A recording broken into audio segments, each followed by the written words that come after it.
मुझे राय साहब से ये शिकायत है, कम से कम आप इनको दोपहर के खाने तो खिला लेते हैं अपनी तरफ से। हमने क्या डिमांड किया, एक ड्रिल मशीन की डिमांड किया था।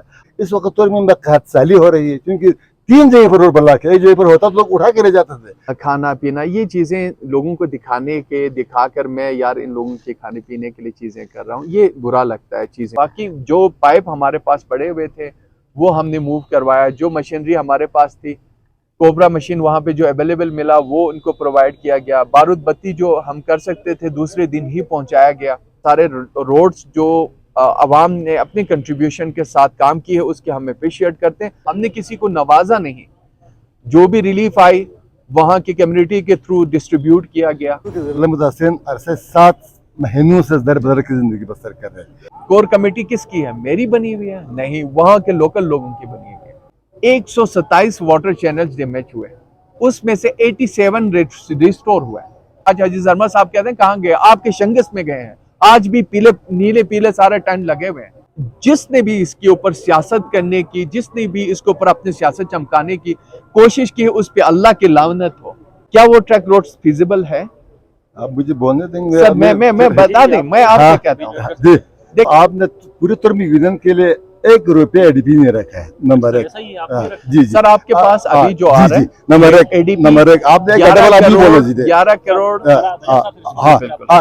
देखें, आपने बहुत अच्छी बात की। इस एडीपी में बिल्कुल है सर, लिंक रोड से इनके नायब साहब, ऐसी बात नहीं कि हमने मैं आपको पूरी एडीपी दिखाऊंगा। अभी जो नई एडीपी आई, आपने खुद कहा, मैं नहीं कहा, आपने कहा कि इस वक्त मेरा 1.5 अरब की एडीपी में चल रहा है। उस एडीपी में स्कीम क्यों नहीं है? आपका 49 करोड़ का पावर प्रोजेक्ट है आपके पास जो चल रहा है। देखें पावर प्रोजेक्ट कर्जों की डिमांड है, कहीं बनने नहीं दिया। आप मुझे बोले, आप मैं अभी दिखा तो आप ध्यान दें, इसमें शामिल नहीं है। तुर्मी के बच्चे ने कह रहा है सब बहुत शुक्रिया, आपने हमें रोड रखा। 1 साल गुजर गया, सर्वे ही नहीं हो। इसके दिन जानना सभी खराब। हम 19 जुलाई को बागशा के मुकाम पर धरना देंगे। हमारा एक ही डिमांड है, रोड हमारे जिंदगी और मौत है। बिल्कुल जनाब, हमने आपसे हमेशा एक ही डिमांड की। टेन भी हमारी डिमांड नहीं है, राशन भी हमारी डिमांड नहीं है। उनको जीएसआर के साथ बागशा के वो कर दिया हमने, खुद आपके बताने से पहले वहाँ शिफ्ट कर रहे। सर 1 मिनट मैं आपको क्लियर करता हूँ, ये रोड हम बनाएंगे सर, हमारी हुकूमत बनाएगी और मैं बनाऊंगा ट्रैक रोड तो में क्या आवाम के लिए। तो रिपोर्ट ना सर है ना पैर है। आज भी इस रिपोर्ट को हम आपके सामने रखते हैं। आप बताएं इसकी फिजिबिलिटी पे अगर वो ट्रैक रोड बनते तो मेरे लिए सर आंखों पे, लेकिन हम चाहते हैं किसी कंसल्टेंट के तहत, किसी माहिर के साथ। जी, आप देख रहे हैं स्कर्दू टीवी और मैं हूँ आपका मेज़बान मोहम्मद अली अंजुम। अगर हम सब डिवीज़न रोंदू की बात करें तो इस वक्त तुर्मिक समेत मुतादिद इलाकों में सैलाबी सूरत हाल है और इससे कबल ज़िले के 22 काफ़ी लोग मुतासर हुए हैं। इस पर बड़ी बातें सोशल मीडिया पर और डिजिटल मीडिया पर चल रही हैं। आज इसी हवाले से नजफ़ अली साहब और रोंदू के दीगर सरकर्दारान ने वो प्रेस कॉन्फ्रेंस भी कर चुके हैं। आज हम इस अहम इशू पर बात करेंगे, रोंदू पर बात करेंगे खालिस्तान, और इसी पर बात करने के लिए आज हमारे साथ मौजूद हैं जनाब राजा नासिर मखफून साहब। आप सूबाई वज़ीर हैं, वज़ीर सियाहत हैं, और इनके साथ नजफ़ अली साहब हमारे साथ मौजूद हैं। आप सोशल एक्टिविस्ट हैं, चेयरमैन अवामी एक्शन कमेटी बल्तिस्तान रीजन, और साथ साथ इन्होंने रोंदू से इंतखाब भी लड़ा है। चूँकि ये दोनों स्टेक होल्डर्स हैं रोंदू के, और रोंदू के मसाइल पर और रोंदू के अवाम के मसाइल पर इनसे बेहतर कौन बात कर सकता है। सबसे पहले बढ़ते हैं नजफ़ साहब की तरफ। नजफ़ साहब, पहले तो ये बताइएगा रोंदू में इस वक्त क्या सूरत हाल है, और इंतज़ामिया की जानिब से, हुकूमत की जानिब से जो इक़दाम किए जा रहे हैं क्या वो काफ़ी हैं? आप मुतमईन हैं? बिस्मिल्लाहिर्रहमानिर्रहीम। सबसे पहले मैं शुक्रिया अदा करता हूँ स्कर्दू टीवी का कि उन्होंने अहम इश्यूज़ पर बात करने का मौका फराहम किया, और मैं राय साहब के इंतहाई मशहूर हूँ, चूँकि मिल बैठ के दोनों एक दूसरे के सवालात ख्यालात जानने की कोशिश करेंगे हम। मैं समझता हूँ कि आज 11वां रोज़ है कि तुर्मी में बदतरीन सैलाब आए हैं। सैलाब के फ़ौरन बाद राजा साहब और डिप्टी कमिश्नर ने तुर्मी का दौरा किया तो हमने सुख का सांस लिया। हमने समझा चलो यार तुर्मी के मसाइल कम होना शुरू हो जाएंगे। लेकिन आज 11वां रोज़ है। तुर्मी के जो है ना रोड ठीक करने के लिए, तुर्मी के पुलों को ठीक करने के लिए कोई काम शुरू नहीं किया जा रहा है। तुर्मी में इस वक्त वाटर सप्लाई का, पीने के पानी का बड़ा मसला है। मैंने रिक्वेस्ट किया था इंतज़ामिया से, डिजास्टर मैनेजमेंट वालों से, डिप्टी कमिश्नर बल्तिस्तान से, हमें 300 फुट पाइप दिया जाए ताकि हम पीने के पानी को जो है ना थ्रू किया जा सके। लेकिन आज तक हमें 300 फुट पाइप नहीं मिला। तुर्मी के अगर जो रोड अगर आज थोड़ी बहुत बहाल हुई है पैदल चलने के लिए, वो आवाम ने अपनी मदद आपके तहत की है, और जिसका गवाह राजा नासिर साहब बदर नफीस खुद वहाँ गए थे, उनके सामने 500-600 लोग काम कर रहे थे। मुझे राय साहब से ये शिकायत है, कम से कम आप इनको दोपहर के खाना तो खिला लेते अपनी तरफ से, क्योंकि आप हमारा हल्के का मुंतखब नुमाइंदा था। आप तो आप ये कहते चलो इतना अच्छा काम कर रहे हैं, ये ले ले, आप दोपहर का खाना खा ले। तो मतलब हौसला अफजाई आपकी तरफ से नहीं हुई। और इंतजामिया की तरफ से मैं समझता हूँ, हमने क्या डिमांड किया, एक ड्रिल मशीन की डिमांड किया था हमने, 100 दाना बारूद की डिमांड किया था। हमने डिमांड किया था एक एक्सीवेटर मशीन का, और 11वां रोज से एक्सीवेटर मशीन नहीं मिल रहा है। इस वक्त तो में खतसाली हो रही है, क्योंकि 3 जगह पर रोड ब्लॉक है, एक जगह पर होता तो लोग उठा के ले जाते थे। तो हम समझते हैं कि सूबाई हुकूमत हमें बिल्कुल नज़रअंदाज कर रहा है, इंतजामिया हमें नज़रअंदाज कर रहा है, डिजास्टर मैनेजमेंट हमें नज़रअंदाज कर रहा है। हम राशन का डिमांड नहीं करते, हम टेंट का डिमांड नहीं करते, देखें ना। और हम कहते हैं कि जो नुकसानात का अजाला है वो कल लगेंगे, 2 साल लगे, 1 साल लगे, वो तो चलो सूबाई हुकूमत तक जाएंगे। लेकिन जो अहम जो चीज़ें होनी है, रोड बहाल करना है, बिजली बहाल करना है, पानी बहाल करना है, खेतों को पानी देने के जो चैनल ज़ाय हुए हैं इनको बहाल करना है। 11वां रोज तक बहाल ना होना, ये इस बात की दलील है कि इसको थोड़ी से न राजा साहब से को मोहब्बत है, न इंतजामिया का मोहब्बत है, न सूबाई हुकूमत को मोहब्बत है, न डिजास्टर मैनेजमेंट वालों को। 11 रोज़ गुजर चुके हैं, जिस तरह साहब ने कहा, छोटी इनकी डिमांड्स हैं, ड्रिल मशीन की डिमांड कर रहे हैं, सड़क की बहाली का मुतालबा कर रहे हैं। सर इतने छोटे काम भी आप नहीं कर सकते?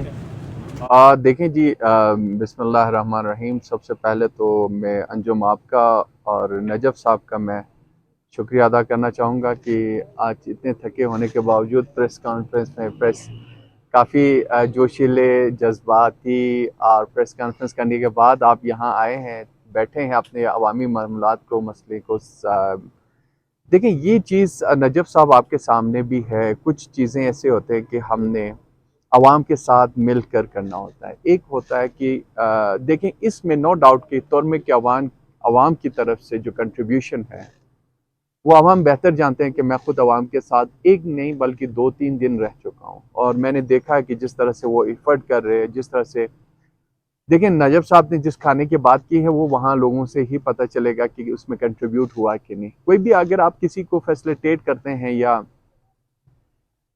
खाना पीना, ये चीज़ें लोगों को दिखाकर मैं यार इन लोगों के खाने पीने के लिए चीज़ें कर रहा हूँ, ये बुरा लगता है चीज़ें, असल बात।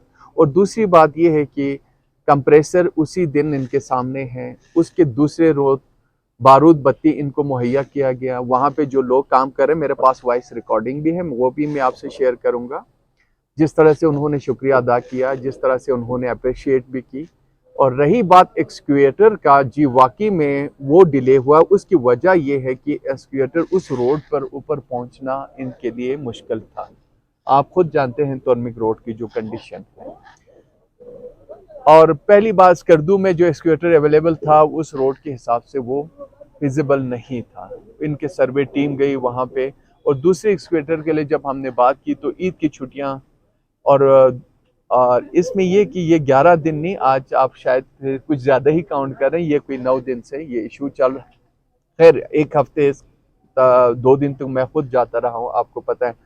और दूसरी बात, लोगों को जो फैसिलिटेट करना था उसके ऊपर सर्वे की, इमरजेंसी में जो रिपोर्ट इन्होंने हमारे पास जो ऑलरेडी आज इश्यूज़ पे गंज के ऊपर हमने बहुत सारे जगहों पे चैनल रिस्टोर किए थे, पाइपलाइंस, आपको पता है कि बहुत सारे इश्यूज़ थे पानी का। ये सिर्फ तक भी यही हाल है। अभी नजफ साहब खुद जानते हैं कि तोरमिक में भी यही हाल है, हर फार में भी है। हम कोशिश करें कि चीज़ों को रिस्टोर भी किया जाए।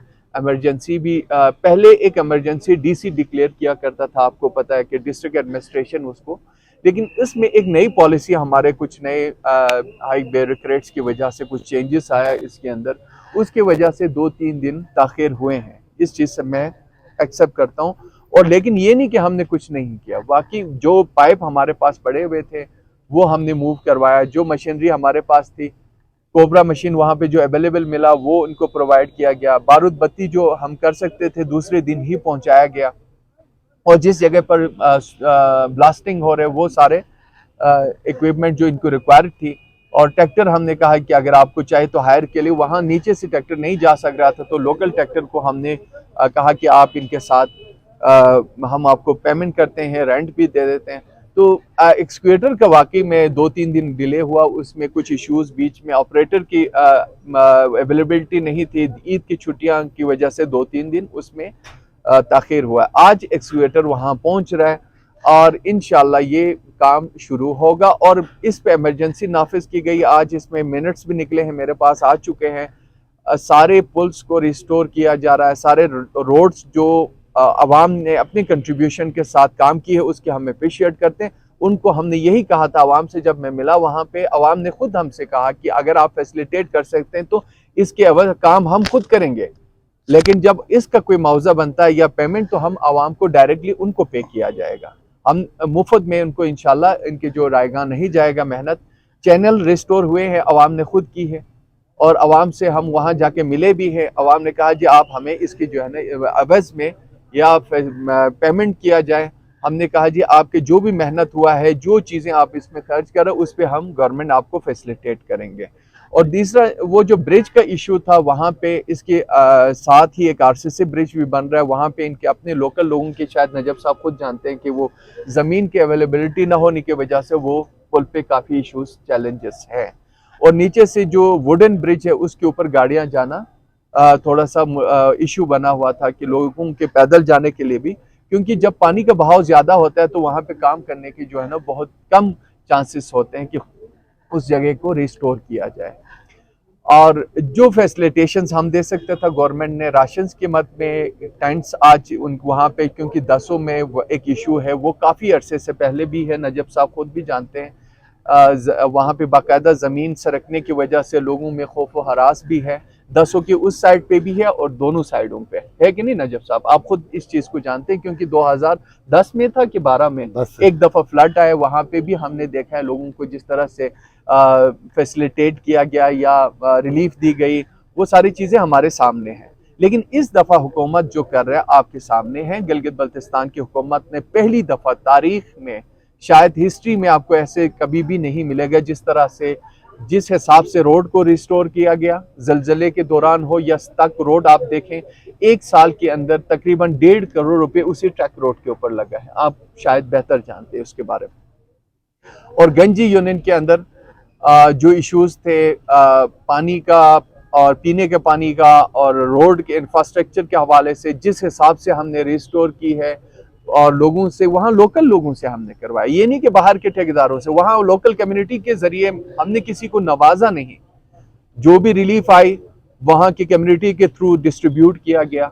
किसी आप दिखाएं मुझे एक सियासी किसी बंदे की जो है ना उसमें अगर हमने किसी की फेवर की हो, और हमने कोशिश की फेयर तकसीमात हो और जल्द अज जल्द रिस्टोर किया जाए। सर यहाँ नजब साहब के सवाल का एक पार्ट ये था कि जो इंतज़ामिया है वो कहीं नज़र नहीं आ रही, क्या आपकी इंतज़ामिया पर गिरफ्त नहीं है? क्या इंतज़ामिया आपके अहकामात नहीं मान रहे? इंतज़ामिया हमारे साथ हैं, BNR हम साथ लेकर गए, GBDA में वहाँ पे मौजूद थे। डिप्टी कमिश्नर 2 दफ़ा वहाँ विजिट कर चुके हैं और असिस्टेंट कमिश्नर उसी जगह पे, आज भी मैंने उनको कहा था कि जाके जो भी रिलीफ आ रहा है उनके साथ डिस्ट्रीब्यूट भी करें और जल्द अज जल्द इस रोड को रिस्टोर करें। ठीक सर, तौर से ज़रा आगे बढ़ते हैं नजब साहब, चूँकि आप अवामी एक्शन कमेटी को भी लीड करते हैं, जो ज़लज़ले से मुतासरा इलाके हैं उनमें क्या सूरत हाल है? और चूँकि एक बड़ी डिमांड उस वक्त ये की जा रही थी कि रोंदू को आफत ज़दा करार दिया जाए और अब रोंदू को आफत ज़दा करार दिया भी जा चुका है, क्या इससे मसाइल हल हुए हैं? जो ज़लज़ला मुतासरीन है या जो सैलाब से मुतासर दीगर इलाकों के लोग हैं उनके मसाइल पूरी तरह से हल करने में हुकूमत कामयाब रही है?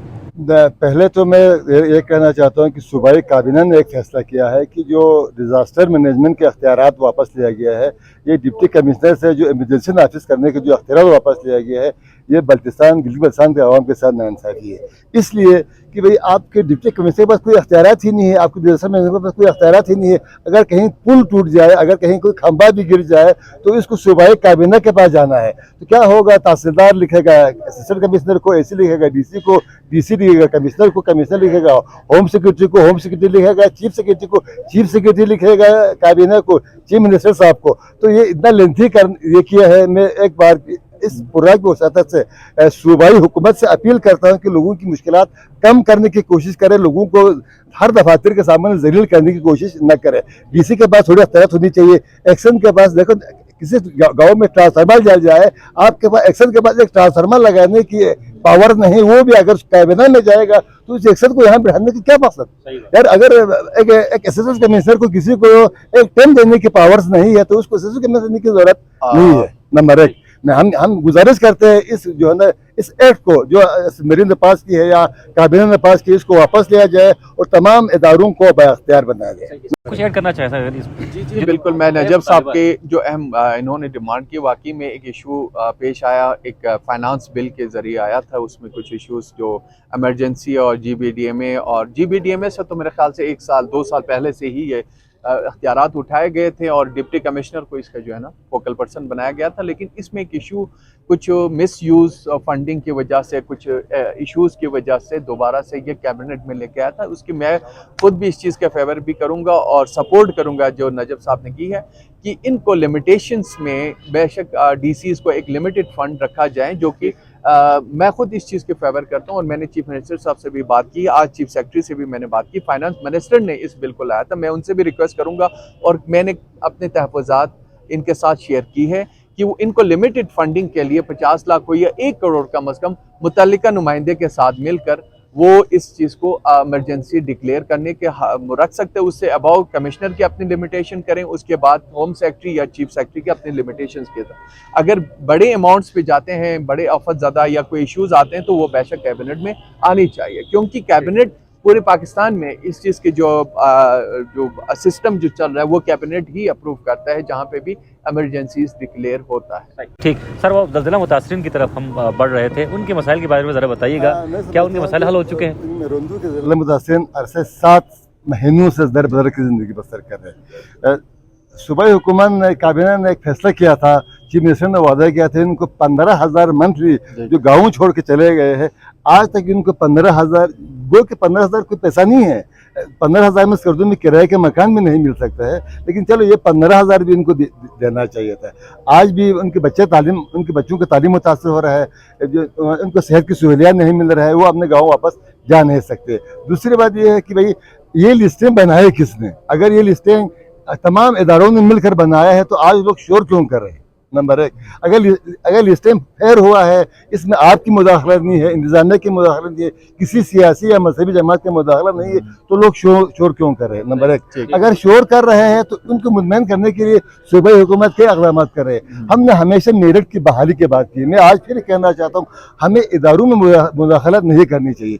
आपका ये फर्ज बनता है, किसी मजलूम को हक नहीं मिला है तो बेशक आपका यार इसको क्यों नहीं मिला, इसका मकान गया है, लेकिन ये बात नहीं है कि भाई आपके वोटर को मिले, आपके सपोर्टर को मिले, या जिस गांव में आपके वोटर ज्यादा हो वही मुतासर हो, ये नहीं है। असली मुतासरीन चाहे आप जिसने आपको वोट दिया हो या न दिया हो, आइंदा देने की मूड में भी ना हो, लेकिन मुतासर अगर वो हुआ है तो उनको मिलना चाहिए। आला पूरे गिलगित बल्तिस्तान का वज़ीर आला है।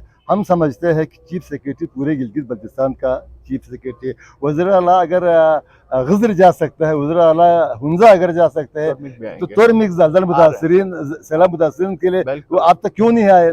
चीफ सेक्रेटरी साहब क्यों नहीं आए और इनको बहाल करने के लिए इक़दाम क्यों नहीं किया? मैं राजा नासिर साहब की वसातत से वज़ीर आला गिलबसान से को दावत देता हूँ, वो अपने आंखों से तुरमिक ज़लज़ला मुतासरीन के हालात देखें और हमारी जो है ना दिल जोई करें। जी बिल्कुल ठीक ठीक, ये जेन्युइन डिमांड है सर। और साथ साथ इस पर भी आप रिस्पॉन्ड कीजिएगा, जो ज़लज़ला मुतासरीन है यकीनन 7 माह गुजर चुके हैं, सख्त मौसमी हालात भी उन्होंने झेले हैं, अभी तक उनकी बहाली के लिए, रिहेबिलिटेशन के लिए किसी तरह के इकदाम क्यों नहीं हो रहे? निजाम साहब जो बात कर रहे हैं, जो एक फ़ंड उनके लिए एलोकेट किया गया था वो अभी तक उन्हें क्यों नहीं मिला?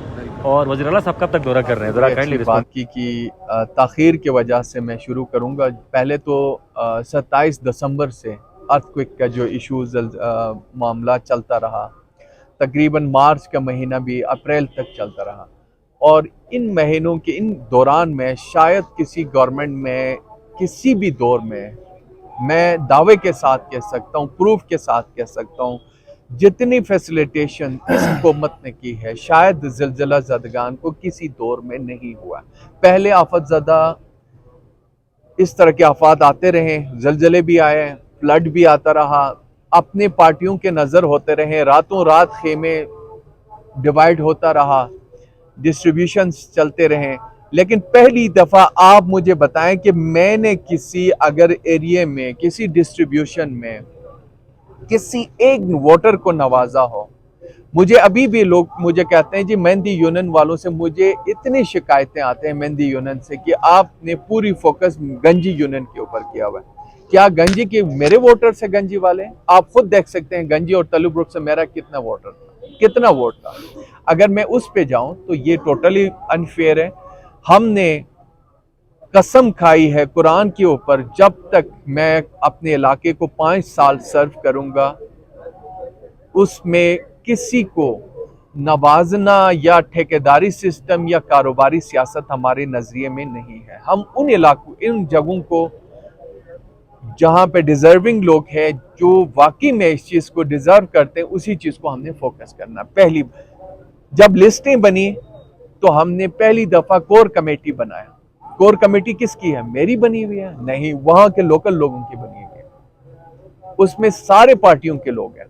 और दूसरी बात, मैंने सोशल मीडिया पे, मेरे फेसबुक पे मैंने कहा कि तमाम सियासी पार्टियां रोंदू के आए, मेरे साथ बैठें,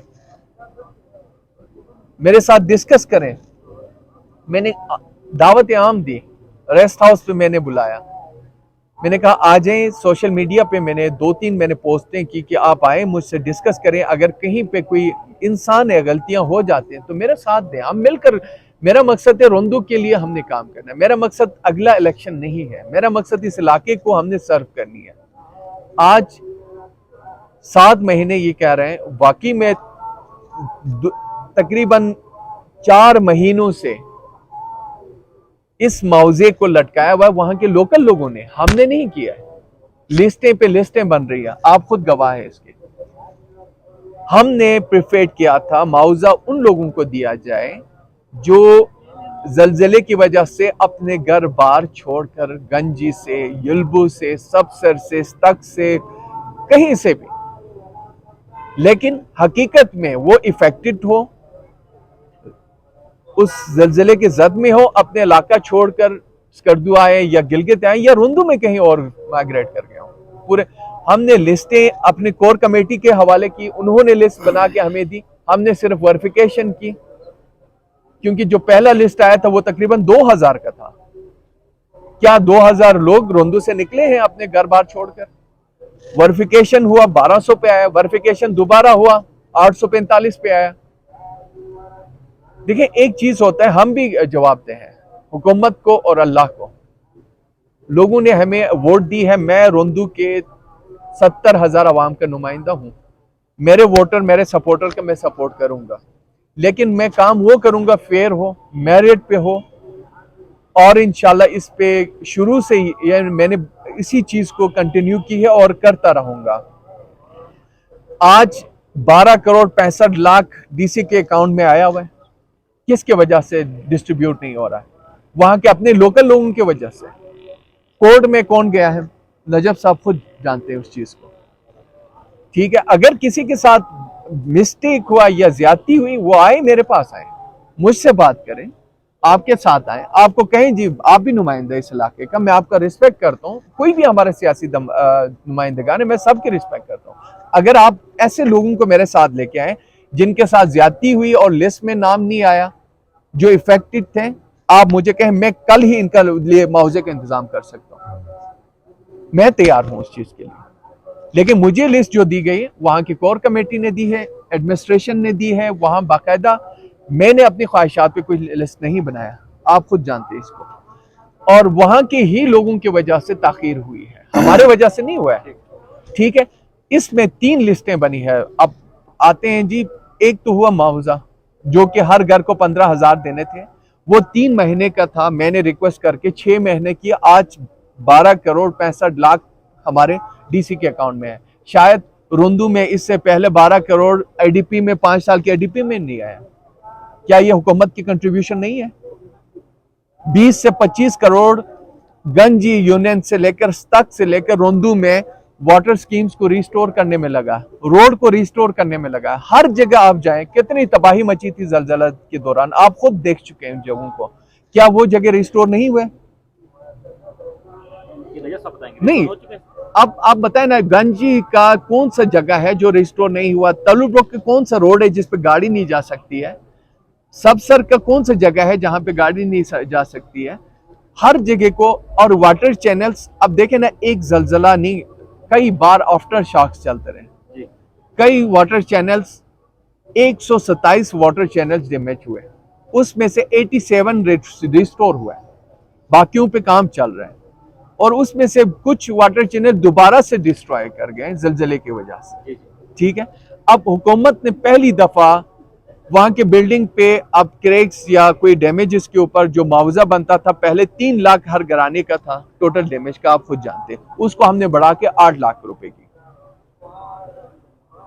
और अगर किसी का मैनर किस्म की डैमेजेस है या कोई ऐसा इफेक्टिव है तो उनको हमने 4 लाख किया, पहली दफा इस हुकूमत ने की है। और जो फूड सप्लाई, जो रिलीफ इनको दिया गया, विंटराइज टेंट इनको दी गई, 2000 टेंटें। आप कहते हैं किसको दिया, मुझे बता, मैं गवाही देता हूं शनाख्ती कार्ड के नंबर के साथ, हमारे पास प्रूफ है कि जितने हमने डिवाइड किए हैं सिर्फ इन्हीं अफातजदा इलाकों में किए। आज हाजी जरमल साहब कहते हैं कहां गए, आपके शंगस में गए हैं, आज भी पीले नीले पीले सारे टेंट लगे हुए हैं। आप सामचू में जाएं, गंजी में जाएं, आज भी लगे हुए हैं, ट्राइस टेंट लगे हुए हैं। डबल टेंट दी गई, पहले नॉर्मल टेंट आया, फिर बाद में यूनिटाइज टेंट भी इनको दी गई। और जिस तरह से फैसिलिटेट किया है, पहली दफा इस हुकूमत ने, शायद किसी और हुकूमत ने कंट्रीब्यूट नहीं किया। इसमें मुख्तलिफ सूबों से भी रिलीफ आया, मैं अप्रिशिएट करता हूँ, सिंध हुकूमत ने भी इसमें कंट्रीब्यूट की, हमारे अवामी नुमाइंदों ने भी हमारा साथ दिया, मैं उनका भी शुक्रिया अदा करूंगा कि इसमें हम सबको मिलकर काम करने की जरूरत है। जिसने भी इसके ऊपर सियासत करने की, जिसने भी इसके ऊपर अपनी सियासत चमकाने की कोशिश की है, उस पर अल्लाह की लानत हो। हमने आज तक अपने सियासत को ना चमकाने की कोशिश की, ना एडवर्टाइज करने की कोशिश की। ये खिदमत अल्लाह ताला ने मेरे ऊपर एक जिम्मेदारी दी है 5 साल के लिए, इस अवाम की मैंने खिदमत करनी है। मुझे कोई खुश होता है या नाराज होता है, मैं किसी के उसकी परवाह नहीं करूंगा। मैंने अपने इलाके की मुस्तकबिल के लिए देखना है। रोंदू की तारीख में पहली दफा इस वक्त 1.5 अरब की एडीपी है मेरे पास, शायद 45 साल के एडीपी से आप कंपेयर करें ना, इस वक्त कहां गए जो दावादार हैं, जो आज अपने इलाकों में मिडिल स्कूल नहीं है, जिन्होंने 20-20 साल हुकूमतें की है। एक मुझे प्राइमरी मिडिल स्कूल दिखाएं गर्ल्स की, सड़कों की हालत देखें। आज पहली दफा आज के रोंदू में आप एजुकेशन में देखें, हेल्थ में देखें, सबसे निगलेक्टेड मैं मानता हूं कि तोरमिक रहा है, मेहंदी यूनियन रहा है, क्योंकि तक यूनियन से इनका अपना लीडर आया।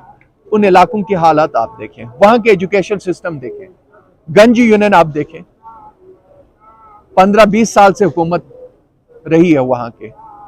आप मुझे आज जाके आवाम से पूछें कि बेहतर हालात कौन से थे, आज जो दे रहे हैं। तलुब्रुक में आप जाके देखें, 15 से 20 करोड़ की एडीपी दी है तलुब्रुक को। क्या मेरे वोटर्स हैं?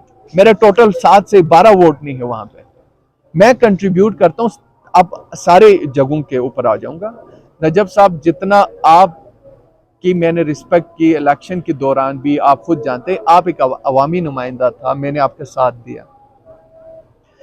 मैंने कन्विंस तक नहीं की इसके नजब साहब के इलाके में, क्योंकि लोगों की एक वो थी कि तुम तोरमिक के लोग बड़े कमिटेड लोग हैं और पॉजिटिव सोच के लोग हैं। बेचारे हमेशा से धोखा खाते रहे, लोगों के इशारों पे बेचारों ने बड़ी अपने इस इलाके को नेग्लेक्टेड रहा। ये इलाका हमेशा से इस चीज के हमें एहसास भी है और कदर भी करते हैं।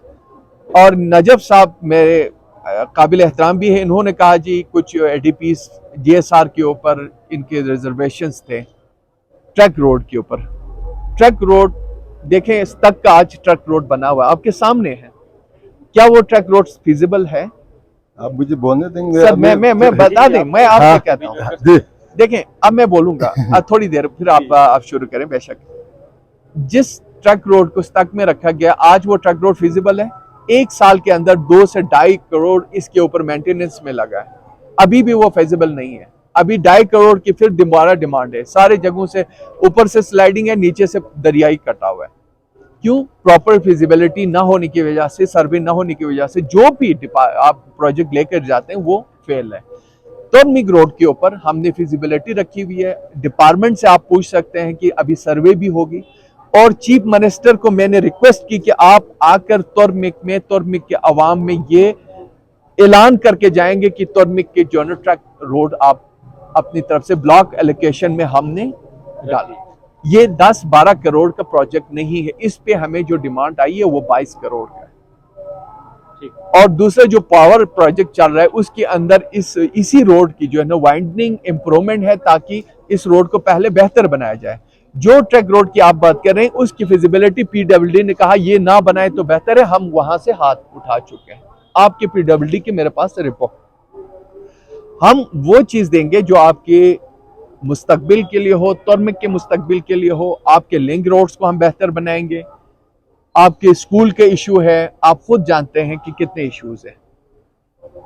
अब आप डिजास्टर के ऊपर आते हैं ना, आज 2018 में भी आया आपके तुर्मिक में, तो यानी नालों में कितने सालों से आ रहा है। आप मुझे बताएं कि कहीं पे 50,000 का काम हुआ हो। नुमाइंदे तो तब से है ना हम। देखिए, एक चीज सोशल मीडिया पे या किसी फोरम पे हम डिस्कशन तो बहुत इजीली करते हैं, जब ग्राउंड रियलिटी पे आते हैं चीजों को करने में बहुत सारे प्रॉब्लम्स आते हैं, इश्यूज आते हैं, प्रोसेसिंग होती है। हम नुमाइंदों के ऊपर फर्ज है कि उनको फेस करें, उनको सेटल करके अवाम तक अपनी खिदमत को अंजाम दें। आपका क्विक रिस्पॉन्स चाहूंगा। मैं दो तीन बातें हैं। एक तो राजा साहब ने कहा कि मेरी नज़र में पूरे रोंदो बराबर है, तो आपने पूरे तुर्मी यूनियन के लिए 1 रुपया एडीपी नहीं रखा है। नंबर 1। जी जी सर, आपके पास अभी जो आ रहा है नंबर 1 आपने 11 करोड़। हाँ, इसके अलावा आप है टूरिज्म के मिनिस्टर, ठीक है ना। आपका काम है सियाहत को फरोग देना।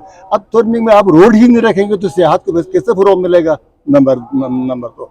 तीसरी बात यह है कि तक और तुर्मी के जो है ना डाइवर्जन अलग है, वहाँ पर मिट्टी का तोदे गिर रहे हैं। तुर्मी रोड पे ऐसा नहीं है। 2020 में तुर्मी रोड पे सर्वे हुआ था बाबर के, मतलब एसडीओ बाबर के दौर में, लेकिन चूंकि हाफिज साहब ने जो स्कीमें रखी थी, आखिरी जो स्कीमें थी 1200 स्कीमें या 12,000 वो स्कीमें आपकी हुकूमत ने उसको काट दी गई, एडीपी से उनको निकाल दिया, क्योंकि वो आखिरी साल था उसका। तो जाहिर है जो भी हुकूमत नया हुकूमत आती है तो पिछले हुकूमतों की एडीपी काट लेते हैं। तो मतलब अब आपकी 2 एडीपी आप दे चुके हैं। इस 2 एडीपी पे पूरे एक यूनियन को महरूम रखना, ये इस बात की दलील नहीं है कि आप भी वही कर रहे हैं जो साबिक़ा नुमाइंदे कर रहे हैं।